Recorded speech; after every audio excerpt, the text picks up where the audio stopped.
Hi, everybody, and welcome to Unity Radio 97.9 FM, which is Community Connection. My name is SuSanity, your host of the SuSanity Live Show, and I'm super excited to be here with my amazing co-host, Kerri Lewis from Kerri Lewis Coaching. Welcome, Kerri.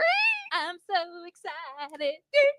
I just can't hide it. I got my girl out of here, and I just can't deny it.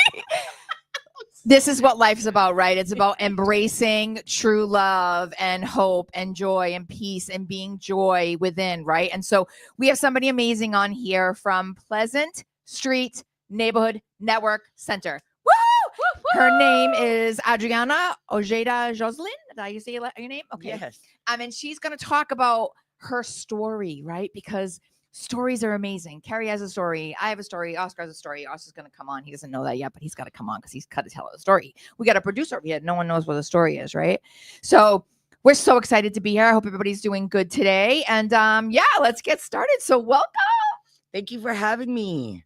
It's exciting to be here. You say tell my story. Yeah.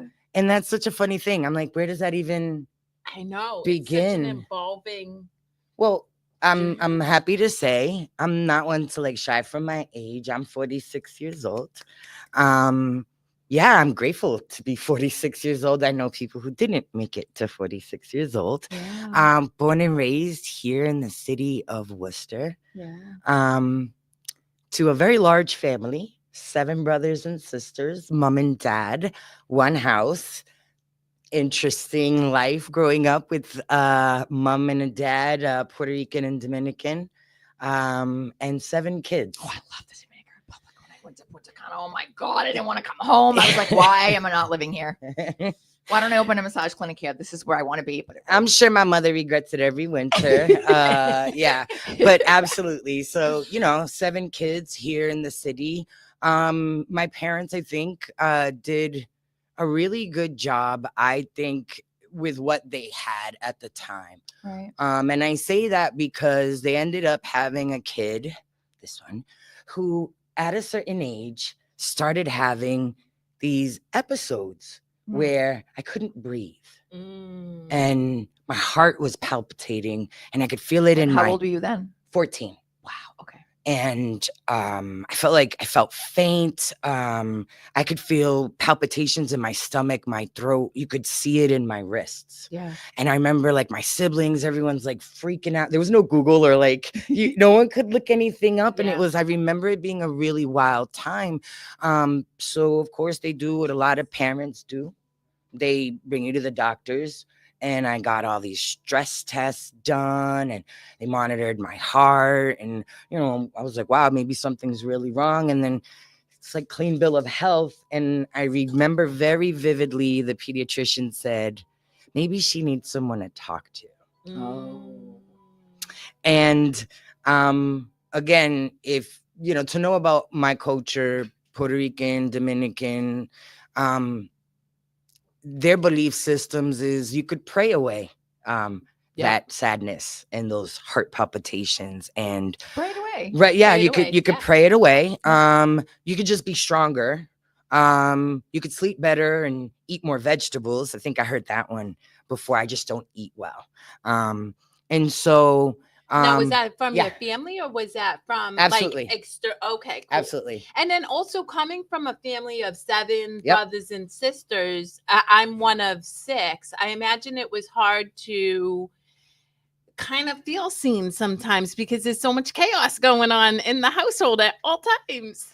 Which in turn caused the panic. Oh, geez, I imagine. And so that's what it was. I mean, we didn't know. And I think, again, my parents did the best they did with what they had. But I think I can say that now from a place of healing and a place of understanding them as humans and people. I think if you to ask, I love that you just said that, as humans, because I think we forget that we are.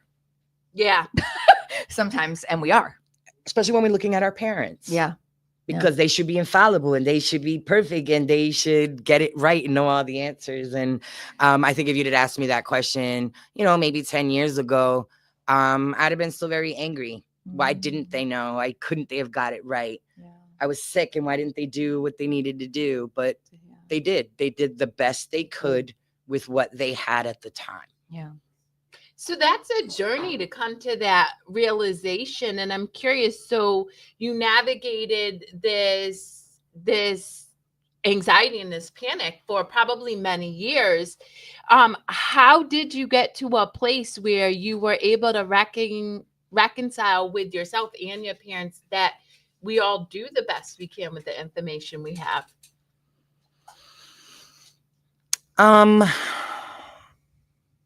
I learned from a very smart person that a healing journey isn't linear. And that going up and down is kind of, or wherever it takes you is where it takes you. I didn't know that I would get to that part. Yeah. I knew I needed to find joy. I knew I needed to care for myself, right? And through that journey is like where you settle into those thoughts that I usually call them like big pills that are hard to swallow. And once they're down, they're down. They don't come back up. Yeah. But when you're in that point, it's just thick and hard. But once it's done, you're able to wrestle with it. And I think that's what like the healing journey kind of felt like. That brought me to that point where I could do that. So do you feel like that started right after this whole situation with, when you were 14 with your anxiety and stuff like that? Did you find like, what did you do during that time? Other than, of course, you went to the doctor and they checked you and everything like that. Like, did you find books? Did you find like, oh, it was tumultuous. music? It was tumultuous. So I wasn't necessarily diagnosed. I was later than hospitalized by the time I was 15 years old. Yeah. Probably my parents did again. They told them, give the girl medications. They give me the medications. I told my parents I don't like the medications. They stopped giving me the medications.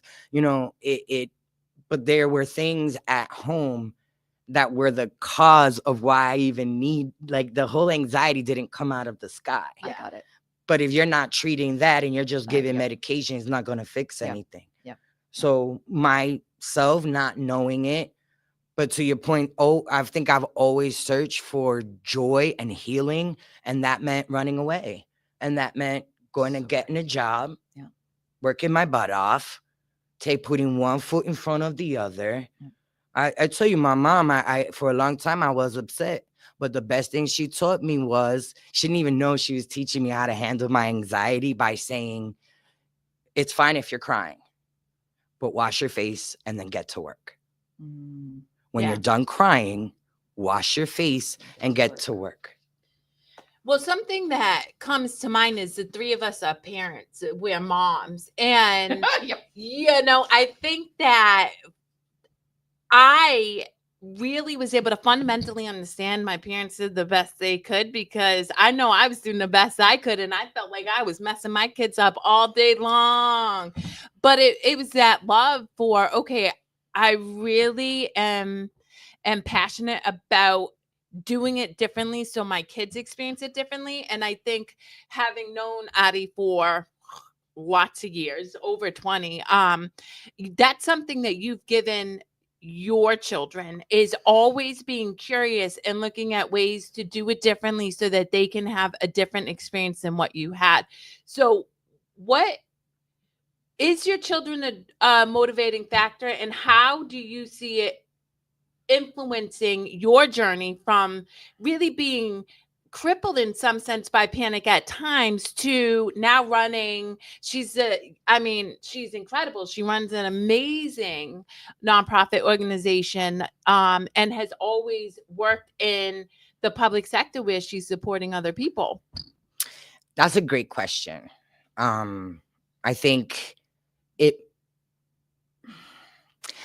what happens is that, for one, when you come from a background like mine, it's easy to go into serving people.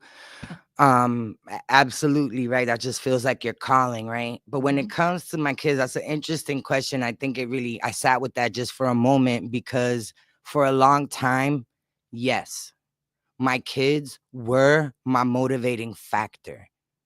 I don't believe that I would have gotten as far if I didn't have a whole human life I was responsible for, because I didn't care about mine enough.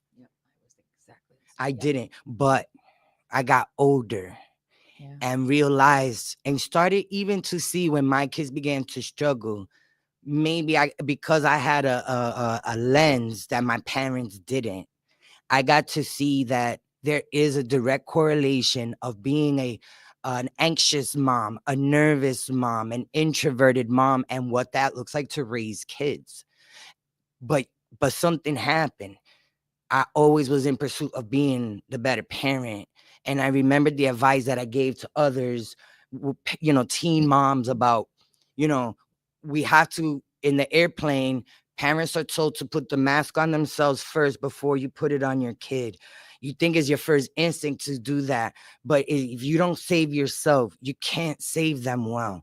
And that is the thing that I started to apply to myself. I think too, having a daughter, having raised sons first and then a daughter, really gave me that perspective of like, I don't want to live this life just so that she could be proud. I want to be that model, and I can't model it if I don't do it.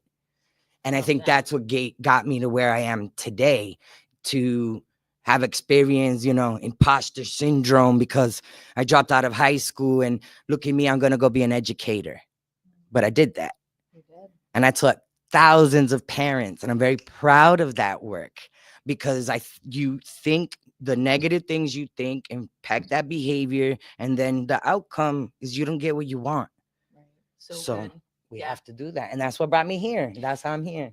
And I love that so much, because I talk to people all the time. It's so easy for us to put our focus on somebody else, whether it's an elderly parent who is struggling or our children. But I cannot emphasize enough that we need to advocate and nurture ourselves, because when we have an overflowing cup, we can pour from that overflow to give to everybody, our children, our parents, the people around us.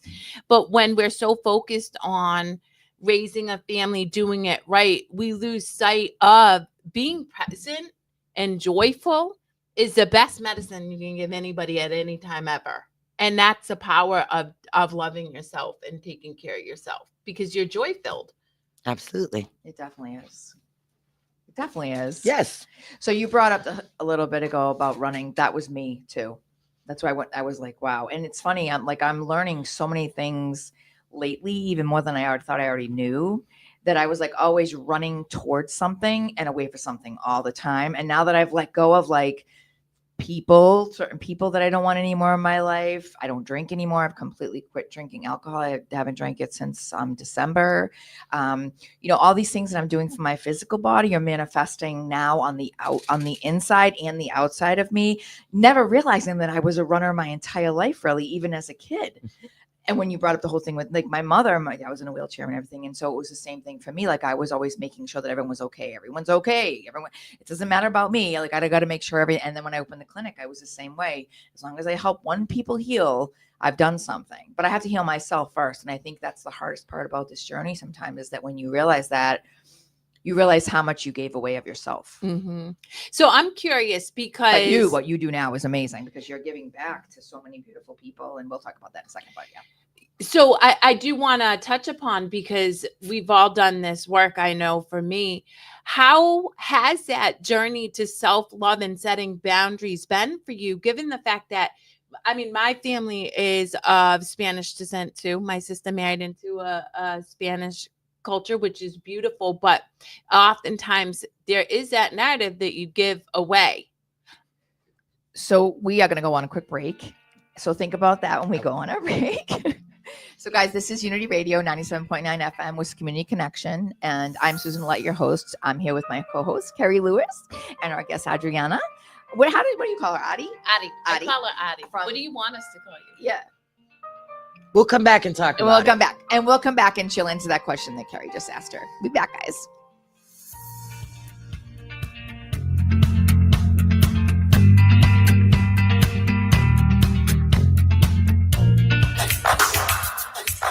Unity Radio.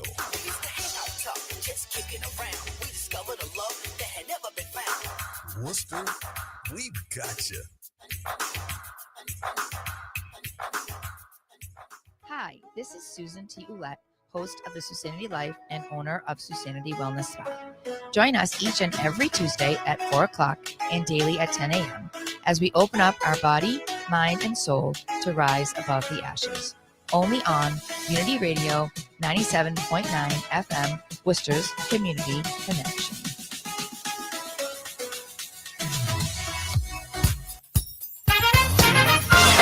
Hi, I'm Gary Labrandi, Vashon GMC, a division of the Vashon Motor Group at 139 Pomfret Street, Putnam, Connecticut.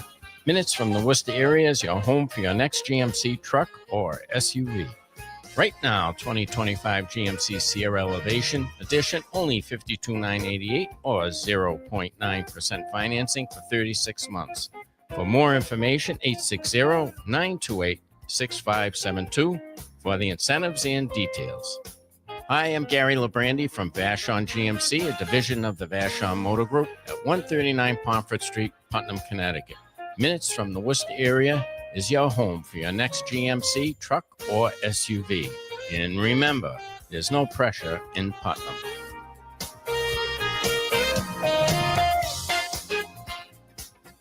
Everyone has a community, a neighborhood, school, place of worship, or other chosen groups. Communities can provide support when you need it, including helping your kids avoid underage drinking and other substance use. Learn more at talktheyhearyou.samhsa.gov. Hi, this is Armida. And this is Margie. And we are your hosts for Now I Thrive with Armida and Margie every Wednesday at 5 p.m. only on Unity Radio 97.9 FM, Worcester's Community Connection. Hi, I'm Dave Peterson of the Worcester Bravehearts baseball team, and you're listening to Unity Radio, Worcester's Community Connection. Let's talk, Worcester.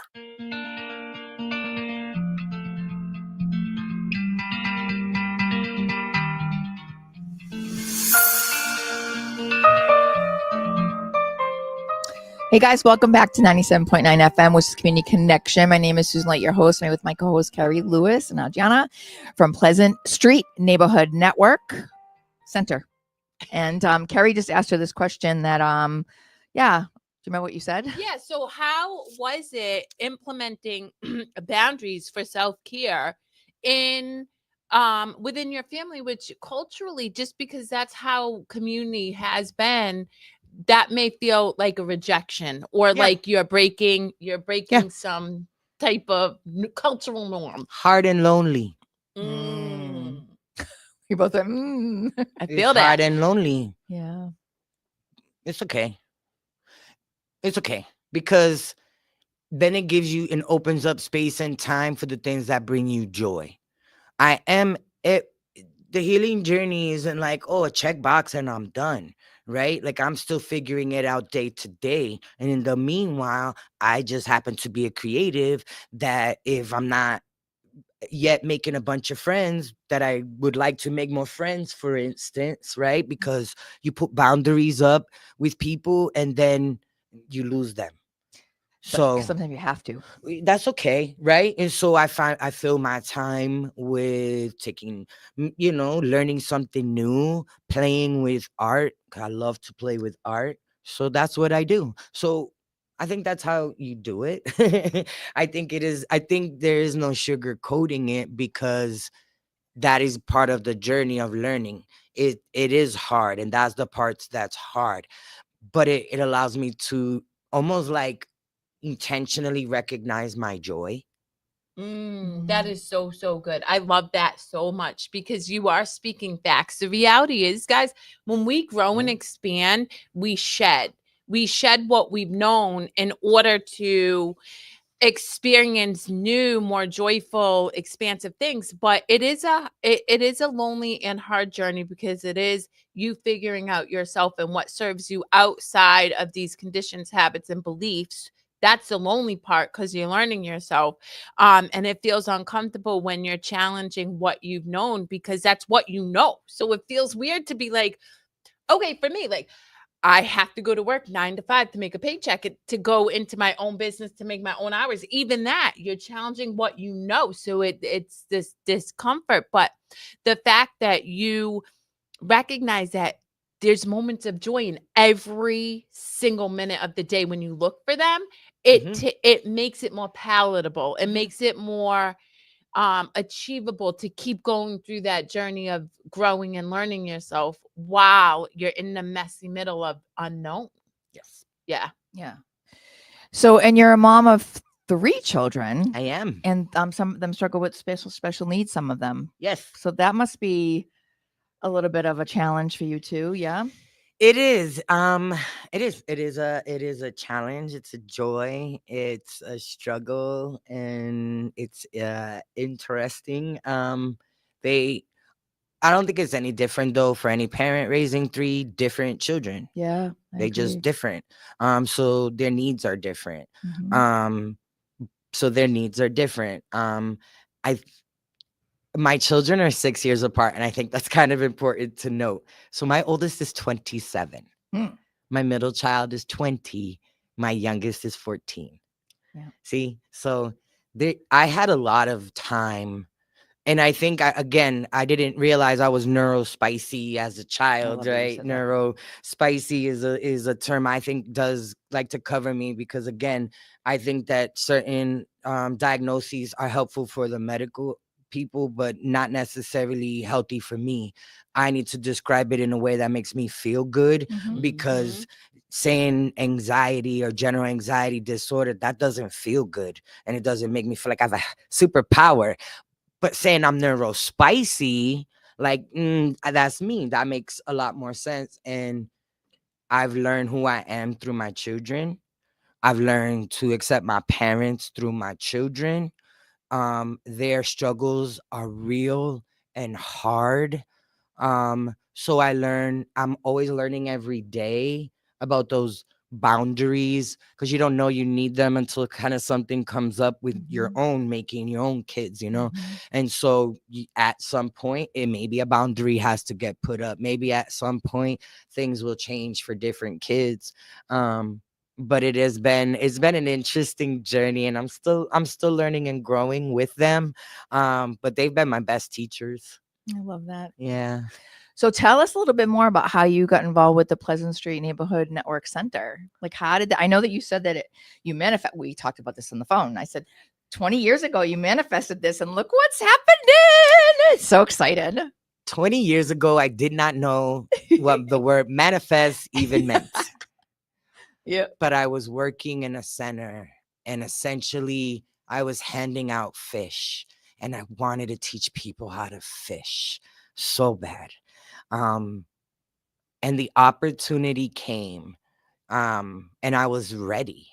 I guess to reel it back a little bit, I got my first kind of office job at Friendly House. This is a multi-service center. Oh yeah, that's where I grew up. I grew up right on Graf. I bring all my extra clothes up there all the time. Josefina and Gordon, like everybody knows those names. This was the center that you went to, and I learned everything about social work really from working there. That's still there. But yeah, that's where I gave away some fish. Okay. Yeah. And so then I got another opportunity, which again, I was still very, in my anxiety. And I remember that when I went to go apply for a teaching gig, I have no academic background, and I went for a teaching gig at Planned Parenthood League of Massachusetts. And I remember when they called me and they said, we're going to give you an interview. I cried so hard and I was just so full of panic. And I was just like, I knew by the description on the paper that I could do everything. But the fact that I had just never been given that chance before was very, very scary. I didn't know if I was going to dress right. I didn't know if I was going to say the right thing. I just didn't know. And I didn't go to college and I didn't get career prep classes. And so I walked in, I did the best I could, and I held my head high. And I was just myself, and myself got me that gig because I didn't look good on paper, but I know who I am and I know what I can do and I know my limitations.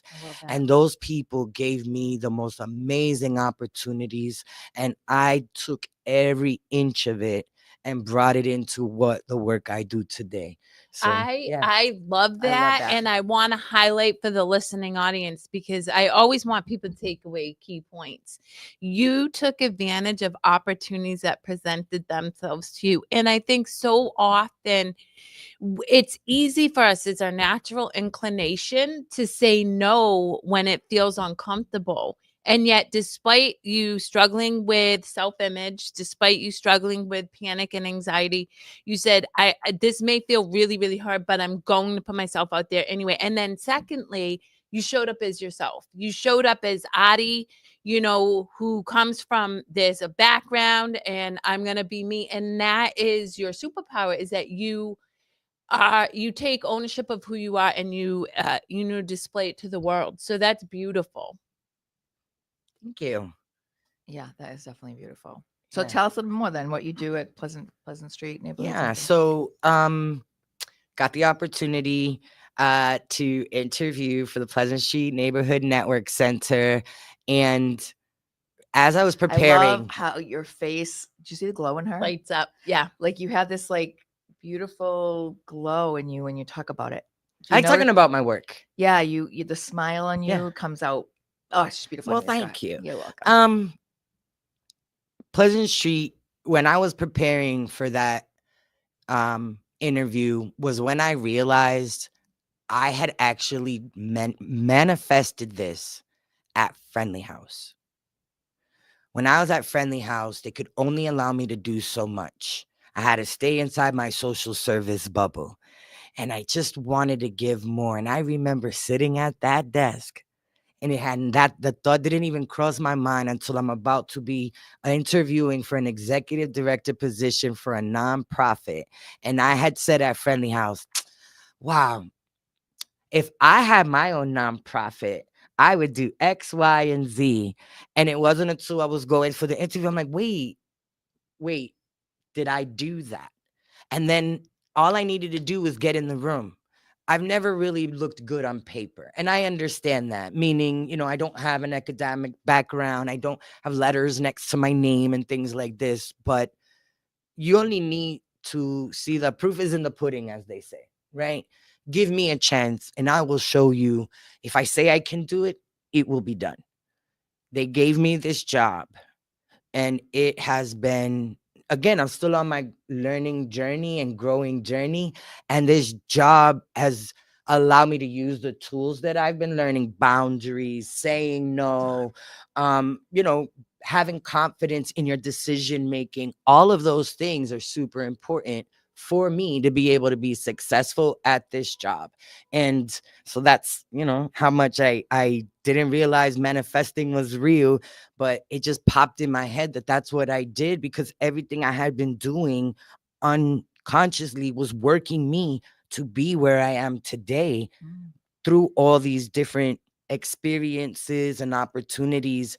And even just in the few years that I've been in this job, I've continued to do that. I think one of the things I really would like our people to really understand is asking for help is so underrated. Yep. Yep. Yeah. You have to ask for help. You have to say, I don't know. You have to say, I don't understand. If anybody wants to know how I got to be successful, is to be humble and to know what you don't know what you don't know. So you have to be curious, my friend always says, and that's what you do. And that gets you to further than you even imagine you could go, just by being willing to say, I want to do this thing, but I don't know how. Can you help me? And look what you can achieve. You can achieve a sleepy organization that's been around for 27 years, and you can build it up to the most beautiful it's been in its whole inception. Being curious. I love that. Wow. So we're going to take another break. This is Unity Radio 97.9 FM with Community Connection. My name is SuSanity, your host, here with my co-host Kerri Lewis and with Adriana.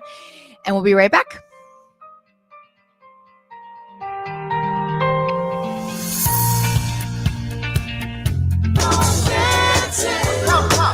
Unity Radio.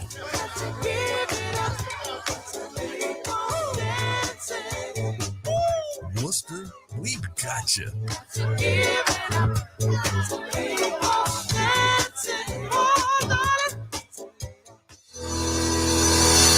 This program is brought to you by Seed Tax Services. Seed Tax Services will focus on preparation of income taxes for small businesses and individuals. With e-file refunds, it will take less than 14 days for you to receive your refunds. Seed Tax Services is located at 90 Madison Street, second floor in Worcester, Mass. For more information, 508-372-0626. Again, 508-372-0626. Hi, this is Susan T. Ouellette, host of the SuSanity Life and owner of SuSanity Wellness Spa. Join us each and every Tuesday at 4 o'clock and daily at 10 a.m. as we open up our body, mind, and soul to rise above the ashes. Only on Unity Radio 97.9 FM, Worcester's Community Connection.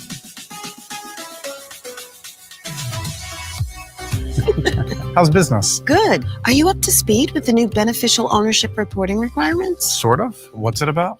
It's a new initiative to help fight crimes like money laundering, fraud, and drug trafficking. A lot of small businesses like ours just have to report some basic info to the federal government about the real people behind them. Reporting your company's beneficial ownership information is quick, secure, and free, and it helps protect U.S. national security. Learn more at fincen.gov/BOI. Hi, I'm Siobhan Myers, host of Talking Wellness. And I'm your co-host, Jonah Brown. Join us Tuesdays at 5 p.m. on Unity Radio as we discuss the development and promotion of healing communities for people experiencing the impact of trauma, mental health, and substance abuse. Support for Talking Wellness is provided by the Kiva Centers in Worcester. Catch Talking Wellness on Tuesdays at 5 p.m. on Unity Radio 97.9 FM. Worcester's Community Connection. Selfish love. Hey, this is Ricky Duran, and you're listening to Unity Radio on 97.9 FM, Worcester's Community Connection.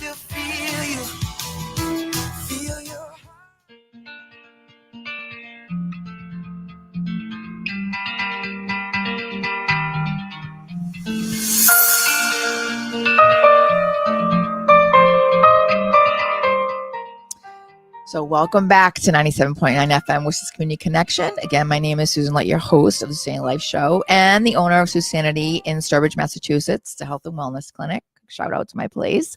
And then I'm here with Kerri Lewis, who's from Kerri Lewis Coaching. And we're here with Adriana from Pleasant Street Neighborhood Network Center. And we were just talking a little bit about your journey into Pleasant Street Network Center. And I love the things that you're saying about manifesting, even though you didn't understand it at first, and you said a couple things. You said you think on the fly, which I love that, and that you use charm. That's one of the things you said to me on the phone, which I love too, and that you go into your higher power. Yes. Yeah. Is that by prayer that you do that, or how do you utilize your higher power? Is it within you? You think? Do you think there's a higher power above us? Like, what's your thoughts on that? So cool. So I think I'm fortunate to have a parent who gave me the freedom to explore different religion and let me visit as a kid tons of different churches. And the respect that he gave to every single one allowed me to be spiritual before I even understood what spirituality was. Okay. So faith, you walk in it. It's just what you do. Because if it's true and you believe, so I believe that if you give it to God, you cannot worry about it again. Right? Like if you have faith that God was going to handle it, then you kind of being disrespectful to God to sit here and worry about it and cry about it and let it bother your stomach. Why? Keep going. Again, we have work to do, right? We all have work to do, even if the work is sleeping. We have work to do, and so, you have to be mindful. So something that I love is you said you charm them, right? And so something I believe, I'm highly spiritual, and I believe that we co-create with creation through authenticity in the uniqueness of this moment. And I've been able to bear witness to you and you and other people in allowing ourselves to be fully expressed, just showing up and dancing or singing or whatever. We are co-creating with creation in that. And that is how our energy impacts the people in the room, how you've been able to get indoors where other people might not get through, not because you're any better, but because you have this faith in yourself and you allow it to express itself fully within the rooms and the places that you're at. That's my understanding.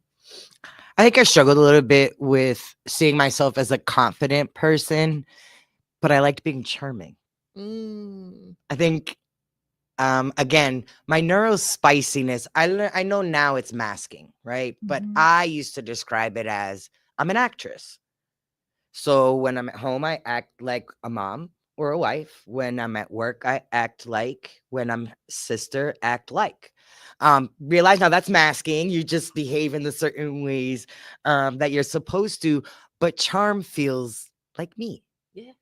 Charm is not fake. I Yeah. just get. Sometimes I think that is something that I allowed myself to feel. Because I wanted to feel confidence, and in being charming, I can be confident.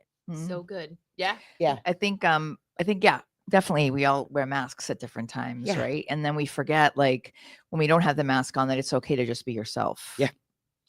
Yeah. I mean, I have to tell you, I don't wear a mask and I get rejected a lot. You have bore witness to that personally. But the thing It's is real. I also think that is a gift that we give to others, in that as you start to allow yourself to strip those masks away, you inevitably are charming, because your uniqueness is the gift that we have been given to express to the world. You know what I mean? And I think your ability to tap into that charming to help you build that confidence, to reinforce that charming audience, is what the world needs, not the mask, the perfect mom or the perfect CEO who has it all figured out, but the person who says, you know what, I really hate this role and I'm going to quit and I don't know what I'm going to do. And that really happened. And I did that because I'm like, I want people to have the permission that you don't have to have it figured out, and it can feel really messy.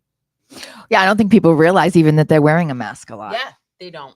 I agree. And I think that when you do realize it, you're like, wait a minute, why was I doing that? Like, why am I allowing that to be a part of who I am? So I know for a fact, so people who could be anywhere on the spectrum or are neurospicy, it's not always safe for us to flap our hands, rock back and forth.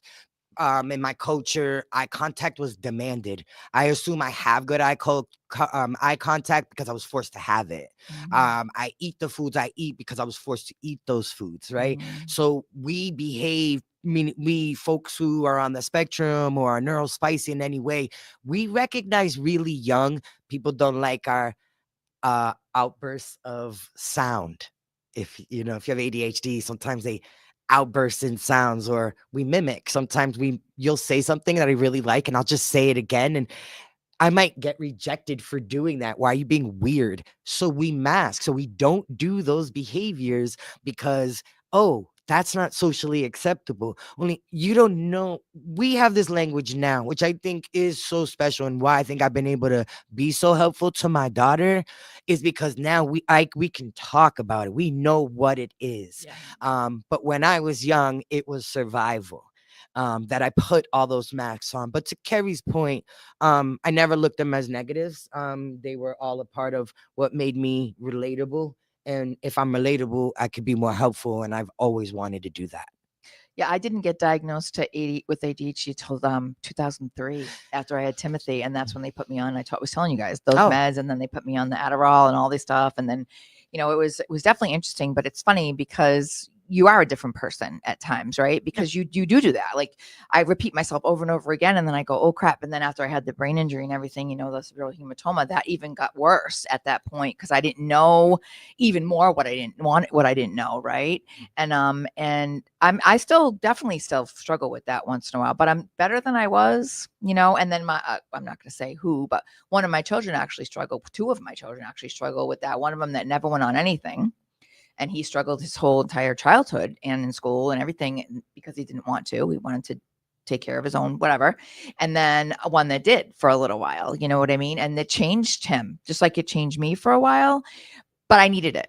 Yep. I don't think I would have survived without it at the point with what I was going through. You know what I mean? So it's almost like it gave me, but it also gave me a chance after I decided to no longer allow that to be a part of me, to figure out the reasons why I kept making the decisions that I was making. And I still do that every day.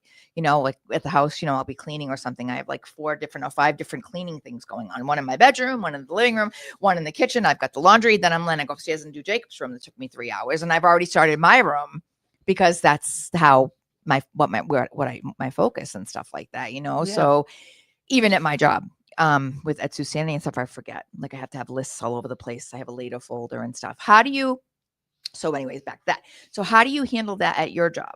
Like at work, like, do you have like a notebook that you use so you don't forget things? Like, and when you're under stress from, like, I don't know, something going on at work, like how do you meditate? Like, because Kerri was talking about her meditation. Do you meditate? Like, what do you do? So I recently realized that I am doing a specific form of meditation on my way into work. So I still, I'll probably always struggle with racing thoughts. I have to, it's like that person who has to go to the gym, because if they don't, they're just going to gain weight. Their body's just going to hurt. They just have to keep doing it. I always have to work on my anxiety, like breathing. But I realized that having like a racing thought mind or having ADHD, focus has to be focus. If the idea of meditation is to focus, then my focus is with music with which the lyrics I know. So when I am driving and my brain wants to start, because I told myself, the boundary is you only get to worry about work when you're at work. If you're not at work, don't worry about it. So every time a little thought creeps in, I make sure the song is on and that I know the words, go back to the words, go back to the words, go back to the words, go back to the words. And you almost feel like your chest gets a little bit lighter. You're just like, because I'm in the words, I'm present, I'm here. And I think that people think that meditation has to be in a dark room. And I've been learning that if meditation is focusing your mind, when it starts to wander, we bring it back. And to me, that works the best. It's when I can focus on the song. And it doesn't even matter. It could be the stupidest song. It could be a Disney movie song, as long as it's that I know all the lyrics, so that I can continue to focus my mind back. So we're not thinking about anything we're not supposed to be thinking about. And that is difficult. It's not easy. I'm like, oh, I'm about to think about, no, go back. And so that's a practice. In my office itself, I talk about my condition a lot more now than I ever did. I don't think I ever told so many people that I have a panic disorder, because, or that I'm neurospicy, because if you come to my office, you will see me rocking my chair. You will see a desk with a lot of clutter, but I know where everything is. The same. I will change that room around 18 times until the feng shui is just perfect. You see? You got it, right? I do the same thing. Yeah. It's accepting that I am going to do some things very well and some things I'm going to need help with. I have to jump love in it. because there's so many good nuggets. I love and it. You know I'm I a love teacher. it. I So love it. I one, love it. what you're telling the listening I was just going to say, audience are you listening? Yeah. Yes, is that you make a conscious choice moment by moment. And that is the thing, guys. We have the opportunity to choose our experience moment to moment. And it does take effort and it takes awareness, meaning you have to be aware that you're starting to think about work. Once you're aware, you just make a different choice. And you have set yourself up for success by recognizing music's my jam. I can focus on this. And so it's understanding what works for you and leaning into that. And then secondly, going into your office, speaking your truth. There is so much power in who we are when we're not ashamed of how we show up. Go ahead. So we'll come back actually on this. Guys, this is going to be amazing, right? This is amazing. I'm so happy you're here. Anyway, 97.9 FM, which is Community Connection. And we'll be right back.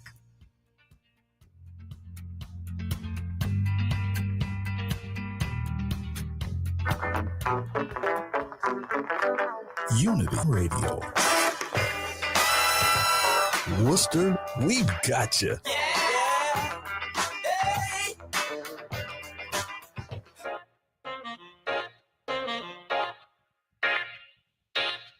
Hi, I'm Gary Lebrandi, Vashon GMC, a division of the Vashon Motor Group at 139 Pomfret Street, Putnam, Connecticut. Minutes from the Worcester area is your home for your next GMC truck or SUV. Right now, all new 2025 Terrains, redesigned bumper to bumper, rubber to roof, starting at $32,988. For more information, 860-928-6572. I am Gary Lebrandi from Vashon GMC, a division of the Vashon Motor Group at 139 Pomfret Street, Putnam, Connecticut. Minutes from the Worcester area is your home for your next GMC truck or SUV. And remember, there's no pressure in Putnam. Hi, this is Susan T. Ouellette, host of the SuSanity Life and owner of SuSanity Wellness Spa. Join us each and every Tuesday at 4 o'clock and daily at 10 a.m. as we open up our body, mind, and soul to rise above the ashes. Only on Unity Radio 97.9 FM, Worcester's Community Connection. Are you ready? Hi, I'm Gary. And I'm Steve. And we're the host of Cannabis 101 on Unity Radio 97.9 FM. Join us and our guests on Thursdays at 3 p.m. as we discuss the cannabis industry in Central Mass with energy, excitement, and passion. We both take pride in providing you important information about the rapid growing cannabis industry. Support for Cannabis 101 is provided by Cannabis of Worcester on Unity Radio 97.9 FM, Worcester's Community Connection. Plan on flying? It's time to upgrade to a Real ID. Because in order to board domestic flights, your driver's license or state-issued ID must be a Real ID, or you'll need another acceptable form of identification. So don't wait. Find out how to get your Real ID at tsa.gov/Real ID. That's tsa.gov/Real ID, or visit your local DMV. And then you'll be cleared for takeoff. You're listening to Unity 97.9 FM, WUTY, Worcester.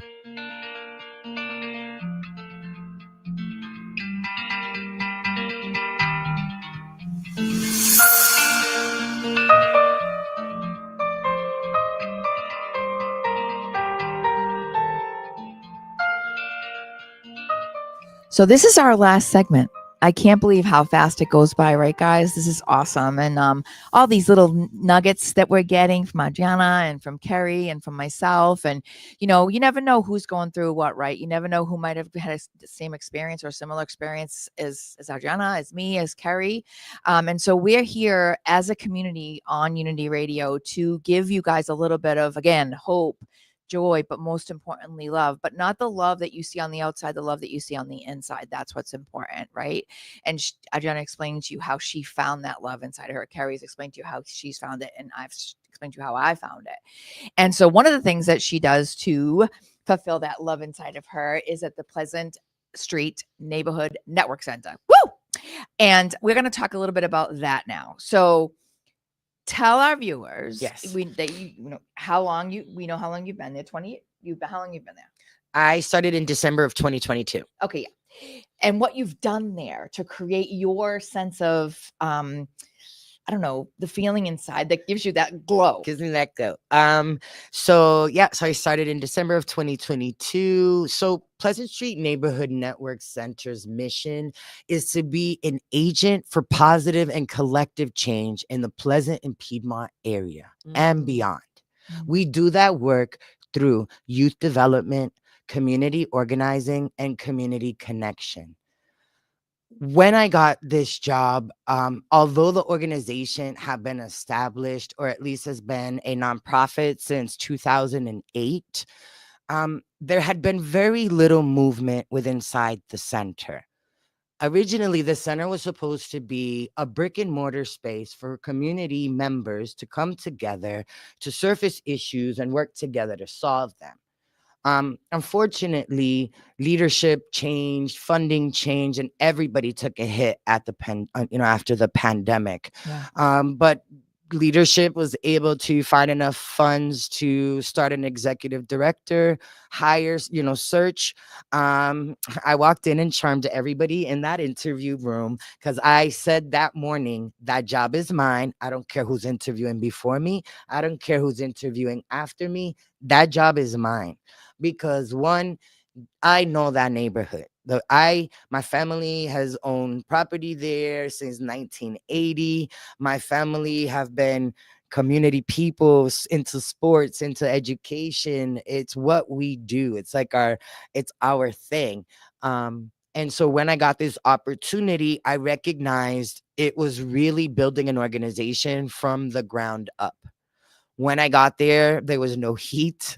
There were no computers. Well, there were computers, but they were more like paperweights because, they didn't do anything. I can attest. I helped to clean the back room, guys. It was nothing. And so, I did what I always do. I asked for help. I put one foot in front of the other. I allowed for opportunities to come. And if they felt smart, I took them. And so today, in the 2 years I've been there, we have served over 1,300 people with things like lunch and learn.